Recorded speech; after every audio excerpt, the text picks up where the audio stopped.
સુરતના કડોદરામાં આજે મજૂરોનો આક્રોશ રસ્તા પર જોવા મળ્યો। મારુતિ નંદન મિલના શ્રમિકોએ મેનેજમેન્ટ સામે ગંભીર આક્ષેપો કર્યા છે। મજૂરોનો આરોપ છે કે તેમના પગારમાં મનસ્વી રીતે કાપ કરવામાં આવ્યો છે અને તાનાશાહી રીતે નોટિસ વગર છૂટા કરવામાં આવ્યા છે। પરસેવો મજૂરનો નફો માલિકનો આ સૂત્ર સાથે શ્રમિકો ન્યાય માટે પોલીસ સ્ટેશન સુધી દોડી ગયા।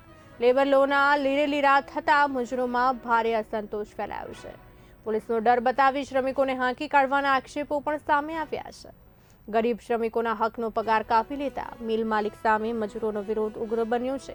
ન્યાયની આશાએ પોલીસ શરણે ગયેલા મજૂરોને તપાસ બાદ બાકી પગાર અપાવવાની ખાતરી આપવામાં આવી છે। આ સમગ્ર મામલે કડોદરામાં મજૂર શોષણનો મુદ્દો ફરી એકવાર ચર્ચામાં આવ્યો છે। ત્યારે હવે જોવાનું રહેશે કે પોલીસની ખાતરી પછી શ્રમિકોને સાચો ન્યાય મળે છે કે નહીં। हमारा एक मारुति नंदन मानसी का ओल्ड नाम मानसी है, दूसरा नाम मारुति नंदन है।